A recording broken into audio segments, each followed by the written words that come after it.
ಸಾಲದ ಸುಳಿಗೆ ಸಿಲುಕಿ ಜೀವನವೇ ಬೇಸರವಾಗಿದೆಯೇ? ಬೆಳಿಗ್ಗೆ ಎದ್ದ ತಕ್ಷಣ ಸಾಲಗಾರರ ಕಾಟ, ನೆಮ್ಮದಿಯಿಲ್ಲದ ರಾತ್ರಿಗಳು ನಿಮ್ಮನ್ನ ಕಾಡ್ತಾ ಇದೆಯೇ? ಎಷ್ಟೇ ಪ್ರಯತ್ನ ಪಟ್ಟರೂ ಒಂದು ಸಾಲ ತೀರಿಸಲು ಮತ್ತೊಂದು ಸಾಲ ಮಾಡಬೇಕಾದ ಪರಿಸ್ಥಿತಿ ಬಂದಿದೆಯೇ? ನೆನಪಿಡಿ, ಸಾಲ ಅನ್ನೋದು ಮನುಷ್ಯನ ನೆಮ್ಮದಿಯನ್ನಷ್ಟೇ ಅಲ್ಲ, ಗೌರವವನ್ನು ಕೂಡ ಹಾಳು ಮಾಡುತ್ತೆ.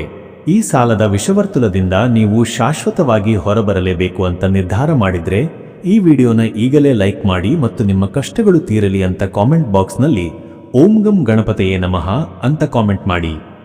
ಸಾಲದ ಬಾಧೆಯಿಂದ ಮುಕ್ತಿ ಪಡೆಯಲು ಜ್ಯೋತಿಷ್ಯ ಶಾಸ್ತ್ರದಲ್ಲಿ ಒಂದು ಅದ್ಭುತವಾದ ನೈಸರ್ಗಿಕ ಪರಿಹಾರವಿದೆ.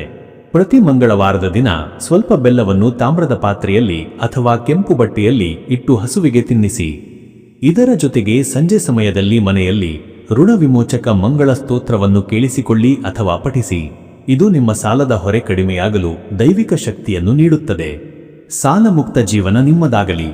ನಿಮ್ಮ ಜೀವನದ ಜಟಿಲವಾದ ಸಾಲದ ಸಮಸ್ಯೆಗಳಿಗೆ ನಿಖರ ಮಾರ್ಗದರ್ಶನ ಮತ್ತು ಶಾಶ್ವತ ಪರಿಹಾರ ಪಡೆಯಲು ಹೆಚ್ಚಿನ ಮಾಹಿತಿಗಾಗಿ ಈಗಲೇ ಈ ಮೇಲಿನ ನಂಬರ್ಗೆ ಕರೆ ಮಾಡಿ.